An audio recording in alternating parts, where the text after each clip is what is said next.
She bought a man not to own him, but to set him free. Absolution Creek, Montana Territory. Autumn, 1884. The wind was a thief, stealing the last of the warmth from the sun and carrying the scent of pine and coming snow. It scraped down the town single, rutted street, a shallow canyon carved between false-fronted buildings that slumped like weary old men. Dust, the color of rust and regret, coated everything. In the center of this desolation, a crowd had gathered, their faces pinched and hungry, forming a tight circle of morbid curiosity around the auction block. It wasn't cattle being sold. It was people.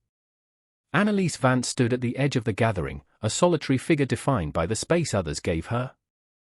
Her husband had been dead 2 years, leaving her with a prosperous ranch and a silence so profound it had become a shield. She wore a man's sturdy coat over her dress, her hair pulled back in a severe knot, her expression as unreadable as the gray sky overhead. She did not come to town often, and when she did, she moved through it like a ghost, her purpose her own. Today, her purpose was grim. On the block stood a man, his frame tall but gaunt, his face a mask of hardened despair. One of his legs was crudely splintered, the trouser fabric dark with old blood. This was Elias Thorne. Beside him, huddled together like a trio of frightened quail, were his 3 daughters. The eldest, perhaps 9, had her father's defiant eyes, the middle one looked frail enough to be carried off by the wind, the youngest, no older than 5, hid her face in the folds of her father's torn coat. The auctioneer, a corpulent man named Finch with a voice like gravel grinding, was extolling the virtues of his wares. "A strong back, folks, once that leg is mended. And 3 girls. The oldest is near old enough for kitchen work, the little ones can be taught. A whole family, indentured for 5 years to pay off their debt to this town for passage and provisions." Elias said nothing. His jaw was a knot of stone. He stared out over the heads of the jeering crowd, his gaze fixed on the distant, unforgiving peaks of the mountains. He was looking at a horizon he would never reach. He had lost his wife to fever on the trail, his wagon and oxen to an ambush that had shattered his leg, and now he was about to lose what remained of his dignity and his family. A man with a pockmarked face shouted a bid for the oldest girl alone. Finch grinned, ready to separate them, to break the final, fragile bond that held them together. A tremor went through Elias's body, a wave of helpless fury. And then, a voice cut through the noise. It was not loud, but it had the clarity of a striking bell in a dust storm. $50. Every head turned. Annalise Vance had taken a single step forward. The price was absurd, more than the entire family's supposed debt. Finch's eyes widened with greed. $50 from the widow Vance. The pockmarked man spat on the ground. What's a lone woman want with a crippled man and 3 whelps? Annalise's gaze did not waver. She looked directly at Elias, at the fierce, desperate hope that flickered for a brief second in his eyes before being extinguished by a lifetime of caution. 70, another man called out, laughing. 100, Annalise said, her voice dropping lower, colder. The word landed with the weight of a stone. Silence fell over the crowd. This was no longer a sport, it was something else entirely. Finch, sweating now, looked from Annalise to the rest of the silent faces. $100. Going once, twice, he slammed his gavel down. Sold. To the widow Vance. Annalise moved forward, parting the crowd as if it were water. She ignored Finch's outstretched, grasping hand. From a worn leather pouch at her belt, she produced not paper but coin. She counted out 5 $20 gold pieces, the sound of them clinking into Finch's palm a sharp, final report. She turned her back on him and faced Elias Thorne. Their eyes met, and in that long, silent moment, an unspoken contract was forged. He saw not a mistress, but a strange, unreadable kind of deliverance. She saw not a servant, but a reflection of her own guarded soul, a man caged by circumstance.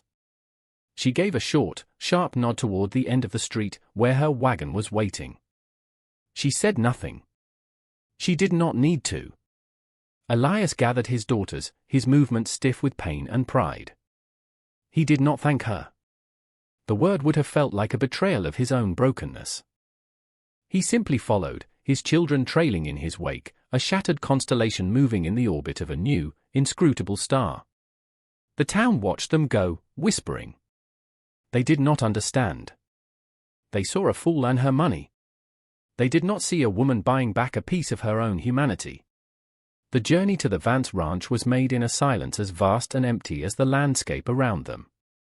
Long shadows stretched from the skeletal arms of cottonwood trees lining the creek bed. Annalise drove the wagon with a steady, competent hand, her eyes on the horizon. Elias sat in the back with his girls, the jarring motion a constant, grinding agony in his leg. He watched her, the straight line of her back, the way she handled the reins without fuss or wasted motion. There was a capability about her that was as intimidating as it was reassuring. He had expected commands, a list of duties, the sharp tone of a new master. He received only silence. The ranch was nestled in a small, defensible valley, a collection of sturdy, well-maintained buildings that spoke of hard work and solitude. A neat log house with a stone chimney stood as the heart, with a large barn, a smithy, and several corrals branching off from it. It was a world unto itself, a fortress built against the intrusion of others.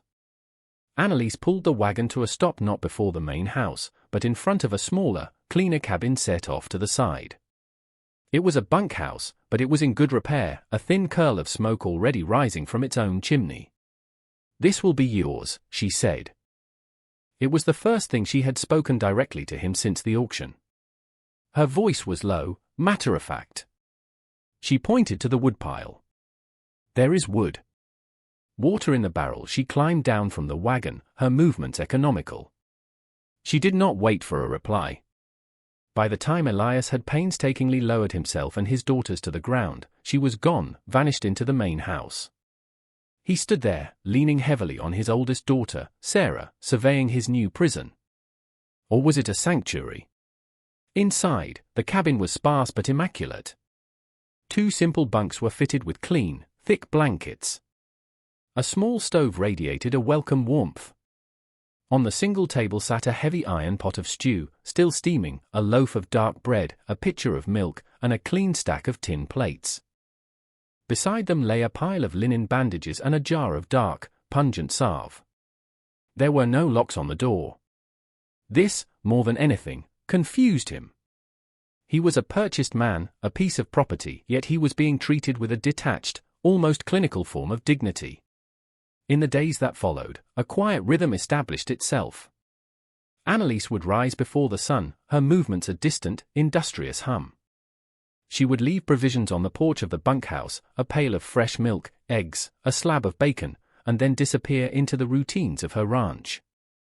She mended fences, tended to her small herd of cattle and horses, and worked the forge with a skill that surprised him. She never spoke to them. She never entered their cabin. Her presence was a constant, hovering force, yet she remained utterly separate. Elias, his leg a throbbing impediment, fought against his own uselessness. He was a carpenter by trade, his hands skilled and sure. He found a broken spoke on one of the wagon wheels and, using Annalise's tools which were left accessible in the barn, he carefully mended it. He noticed a loose board on the bunkhouse porch and nailed it down. He found a block of pine and, with his whittling knife, began to carve a small, intricate bird for his youngest, Clara. He worked slowly, deliberately, his actions a silent response to hers. This was their language now, a mended chair for a bowl of soup, a sharpened axe for a warm blanket. It was a conversation of mutual respect, conducted across a gulf of unspoken pain. The girls, initially terrified, began to thaw. They watched Annalise from the cabin window. They saw that her stern face was never directed at them. One afternoon, Mary, the frailest, stumbled and fell near the barn. Before Elias could even begin his painful hobble toward her, Annalise was there. She knelt, her movement swift, and examined the girl's scraped knee. She said nothing, but her touch was gentle as she helped Mary to her feet. Later that day, a small, polished red apple appeared on the porch railing for each of the girls. Elias watched it all, his mind a churn of questions. He saw the profound loneliness in the way she moved across her land, a queen in an empty kingdom. He saw the deep, abiding sorrow in her eyes when she thought no one was looking. He had been bought, yes, but he was beginning to understand that the price she paid had not been for his labor. It had been for something else entirely, something he could not yet name. He was a prisoner of her kindness, and it was a more bewildering cage than any he had ever imagined. Winter descended upon the valley not as a gentle blanket, but as a siege. Snow fell in thick, silent sheets, burying the world in white and locking them into an even deeper isolation. The wind howled like a wounded beast, and the days grew short and dim. The physical distance between the main house and the bunkhouse became a vast, frozen expanse, yet the emotional distance between their inhabitants began to shrink, compressed by the shared struggle against the cold. The silent transactions of food and labor continued, but now held a new weight, a new significance. A cleared path to the well was answered with a jar of preserved peaches. A repaired hinge on the barn door was met with a gift of thick, woolen socks for the girls. They were a single unit now, surviving together. One night, the cold settled deep into the little cabin, and Clara, the youngest, began to cough, a dry, rasping sound that tore at Elias's heart. By midnight, she was burning with fever, her small body trembling beneath the blankets. Elias did what he could, pressing cool cloths to her forehead, but the fever climbed, and a desperate fear began to claw at him. He was alone, helpless. He considered the unthinkable, crossing the frozen yard, knocking on the door of the main house, begging for help from the woman who owned him. Before he could act, the cabin door creaked open. Annalise stood silhouetted against the swirling snow, a lantern in one hand and a basket in the other. She did not ask permission. She simply entered, bringing with her a gust of frigid air and the scent of wood smoke and dried herbs. She moved to Clara's bedside, her face grimly focused in the flickering lamplight. "I heard the coughing," she said, her voice a low murmur. She set down her basket and began unpacking its contents, vials of tinctures, bundles of dried leaves, clean linen. Her hands, though calloused from work, were surprisingly gentle as she coaxed a few drops of a dark liquid between Clara's lips and began to rub a pungent salve onto her chest. Elias stood back, a silent, useless sentinel. He watched her work through the long, dark hours.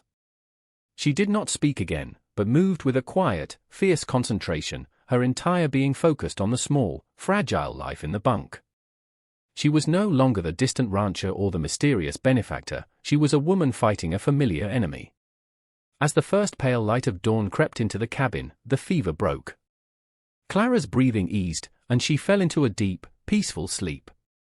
Annalise sagged with relief, the tension leaving her shoulders. She packed her basket, her movement slow with exhaustion. As she turned to leave, Elias finally spoke, his voice rough with emotion. "Thank you." Annalise paused at the door, her back to him. She gave a slight, almost imperceptible nod, and then she was gone. The distance was broken. Later that week, as he sat on the porch carving a new figure for his girls, she approached, stopping a few feet away. The silence stretched between them, no longer empty, but filled with the unsaid. "Why?" he asked, his voice quiet. "Why did you do it?" In town she looked away from him, her gaze settling on the snow-laden pines at the edge of the valley. For a long moment, he thought she wouldn't answer. When she finally spoke, her voice was barely a whisper. "I know what it is to be seen as property." She slowly, deliberately, pushed up the sleeve of her woolen shirt. On the pale skin of her forearm was the puckered, discolored tissue of an old, terrible burn scar, shaped like a brand. "My husband, Jacob, was a good man. He died." His partner, a man named Silas Blackwood, said Jacob's debts made everything his. The ranch. The money. Her eyes were dark with the memory. "He believed a contract and a wedding ring made me something he owned. I ran before he could enforce his claim." The pieces clicked into place for Elias. The auction. Her astronomical bid. It wasn't about him. It was about Silas Blackwood. It was an act of defiance, a rebellion. By purchasing his family, she was spitting in the face of a world that would sell people. She was taking the very instrument of her own oppression, the idea of being bought and sold, and transforming it into an act of liberation. A cage for her had become a sanctuary for them. He looked down at his own ruined leg, at the hands that could no longer provide for his family in the way he once had. "We were on our way to Oregon," he said softly, the story spilling out of him now. "My wife, she took ill near the Platte River. We buried her under a lone cottonwood. The ambush came a week later. They took everything. Left us for dead." He finally looked up at her, his eyes meeting hers, two survivors charting the landscape of their shared trauma. "Some cages are made of laws and paper," Annalise murmured, her gaze returning to his. "Others are made of bone and bad luck." In the shared cold of that winter, under the weight of a silent, heavy snow, they had finally found the words for their scars. The spring thaw came with a ferocity that matched the winter's grip. The snow receded, and the valley floor turned to a sea of mud, the creek swelling into a brown, churning torrent. Life returned to the land with a rush of green shoots and birdsong. With the thaw, Elias's leg began to mend in earnest. He had fashioned a sturdy crutch from an ash branch, and his mobility increased. He was no longer a broken man confined to the porch. He took on heavier work, repairing the corral, reinforcing the barn roof, his movements becoming stronger, more confident with each passing day. He was rebuilding the ranch alongside her, and in doing so, they were rebuilding something between them, a partnership forged in shared labor and unspoken understanding. The girls, freed from the confines of the cabin, blossomed. Their laughter, once a rare and precious sound, now echoed through the valley. They followed Annalise as she went about her chores, no longer afraid of her silence, understanding it as a part of her, like the color of her eyes. But the warming sun that melted the snow also melted the isolation that had protected them. One afternoon, a rider appeared on the ridge overlooking the valley. He sat on his horse for a long time, a dark silhouette against the bright blue sky, before turning and disappearing. Annalise saw him, and a familiar tension returned to the line of her shoulders. Elias saw it too. They did not speak of it, but a silent watchfulness settled over the ranch once more. A week later, he came. 3 men on horseback, riding into the valley as if they owned it. The man in the lead was dressed in a fine black coat, his face handsome in a cruel, predatory way. He radiated an aura of arrogant authority. It was Silas Blackwood. Elias saw the recognition flash in Annalise's eyes, a flicker of old fear immediately replaced by a cold, hard resolve. "Stay inside with the girls," she said to him, her voice low and steady. Bar the door, she strode to the main house without a backward glance. Elias herded his daughters into the bunkhouse, his heart pounding. He stood behind the barred door, peering through a crack in the logs. Annalise emerged from her house not with a ledger or a plea, but with Jacob's old hunting rifle held loosely in her hands. She stood on the porch, waiting. Blackwood reined in his horse a few yards away, a contemptuous sneer on his face. "Annalise! I heard a rumor a lonely widow was throwing gold around. I knew it had to be you.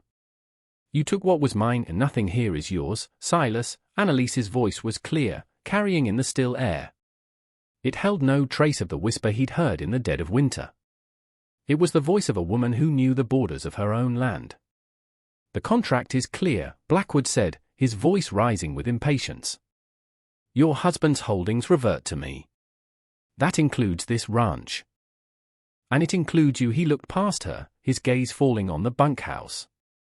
"And I see you've acquired servants.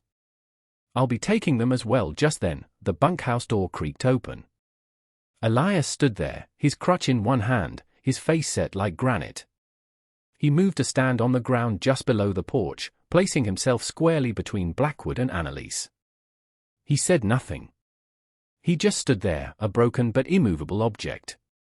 Blackwood laughed, a harsh, ugly sound. "This is what you're hiding behind? A cripple? Step aside, old man, this is business between me and my property." "She is not your property," Elias said, his voice a low rumble. "And this is not your land. You should leave." The challenge, coming from a man who looked so easily breakable, enraged Blackwood. His face contorted with fury. "I am tired of this game." His hand dropped to the pistol at his hip. The world seemed to slow down. The air grew thick. Blackwood drew his weapon, the click of the hammer cocking a deafening sound in the silence. But Elias was already moving. He was not a gunman, but he was a desperate father. In a single, explosive motion, he lunged forward, not at Blackwood, but at his horse, swinging his heavyish crutch like a club. He struck the horse's flank, and the animal reared with a terrified scream. At the exact same moment, the rifle in Annalise's hands roared to life. The two sounds, the horse's cry and the gunshot, blended into one. Blackwood's shot went wild, burying itself in the dirt. Annalise's did not. Her aim was true, not for his heart, but for his gun arm. The bullet shattered his shoulder, spinning him from the saddle. He hit the ground with a cry of shock and agony, his fine black coat now stained with mud and blood. His two hired men, who had been watching with smug confidence, stared at their fallen leader, then at the unwavering rifle in Annalise's hands, and then at the grim, silent man with the crutch. They exchanged a look. This was not the easy payday they had signed up for. Without a word, they turned their horses and fled, leaving Silas Blackwood writhing on the ground. The confrontation was over as quickly as it had begun. Annalise lowered the rifle, smoke curling from the barrel. Elias stood breathing heavily, his knuckles white on his crutch. The storm had come, and they had met it together. And they had won. The quiet that descended after the violence was deeper and more profound than any silence that had come before. It was not a silence of caution or uncertainty, but of peace. A silence earned. Elias helped Blackwood onto his horse, binding his shattered arm with a length of rope. Annalise gave him a canteen of water. There was no triumph in their actions, only a grim finality. "Never return," she said, and it was not a threat, but a statement of fact. They watched him ride away, slumped over in pain and humiliation, a broken man leaving a valley that had refused to be broken. In the days that followed, the last of the tension bled out of the ranch. The air felt lighter. Elias found he no longer needed the crutch, his leg now strong enough to bear his weight with only a slight limp. The scar was permanent, a reminder of the past, but it no longer defined his present. He spent an afternoon finishing a project he had started weeks before, a wide porch swing, built from smooth sanded pine, hung from the eaves of the main house. That evening, as dusk settled like a soft purple blanket over the mountains, he and Annalise sat on it together, the gentle, rhythmic creak a soothing counterpoint to the chirping of the crickets. The unspoken words that had defined their relationship for so long had finally been replaced by an unspoken understanding.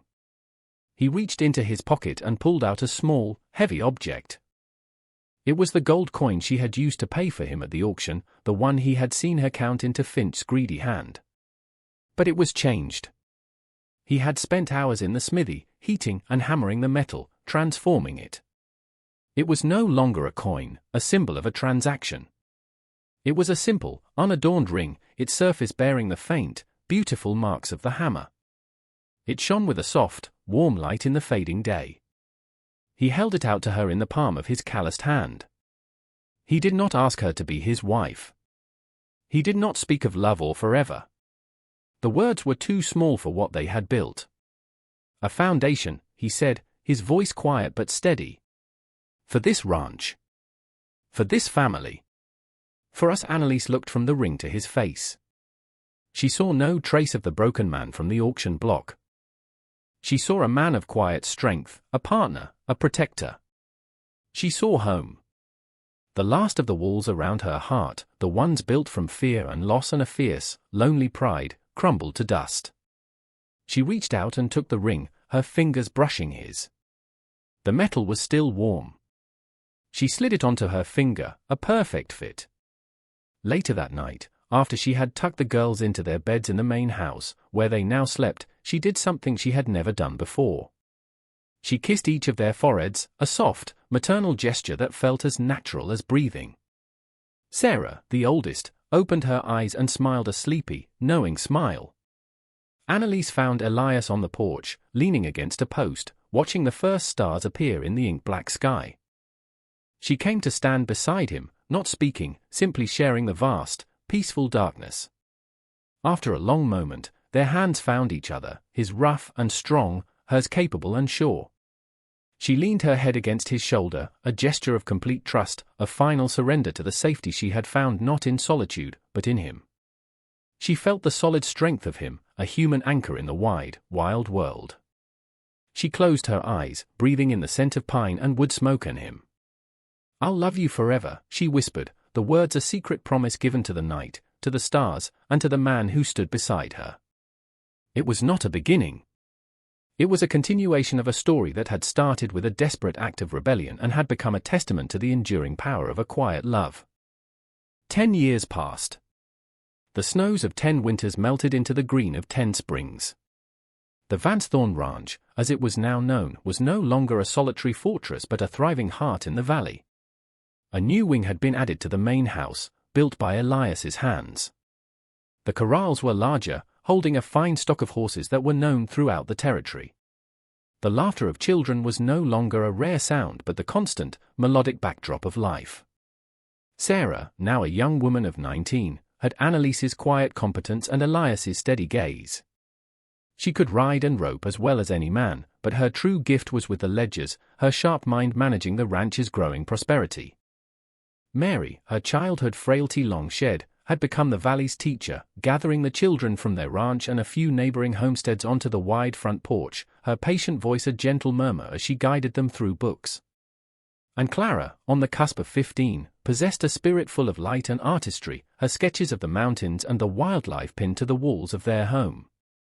Annalise and Elias stood near the creek, watching the setting sun paint the peaks in hues of orange and rose. The lines on their faces were deeper now, etched by sun and time, but their eyes held a profound and lasting peace. His limp was a faint, rhythmic counterpoint to her steady stride. Her hair, now streaked with silver, was worn in a soft braid. His hand found hers, a familiar, comforting weight. The ring he had made for her, worn smooth with years of work and love, gleamed softly on her finger. They had built more than a ranch. They had built a legacy. The story of the widow who brought a family to save them had become a quiet legend in Absolution Creek. It was a story told not with awe of the violence that had ended it, but with respect for the silent strength that began it. They had shown the hard-scrabble town that strength wasn't about ownership or power, but about protection and compassion. That a family wasn't just a thing of blood, but something you could build, board by board, kindness by kindness, under an open sky. They had built a sanctuary, and in doing so, had offered a different kind of absolution to anyone who heard their story, not of sin, but of hope. The story of Annalise and Elias is more than a tale of the Old West. It is a reminder that the deepest wounds are often the ones no one can see, and the strongest shelters are not built of wood and stone, but of trust and courage. They teach us that true freedom isn't found in escaping our chains, but in forging new bonds, ones based not on ownership, but on a shared promise to protect and uplift. It is the quiet choice to stand for someone when they cannot stand for themselves, to offer a safe harbor in a cruel world. Their love story was not written in passionate sonnets, but in the silent language of action, in a mended fence and a shared meal, in a united front against the darkness. It reminds us that sometimes, the most powerful thing you can do is to build a foundation for someone else's future, and in doing so, you build your own. If their story of resilience and quiet love has touched your heart, please take a moment to like this video and subscribe to our channel for more tales that celebrate the enduring strength of the human spirit. Thank you for watching.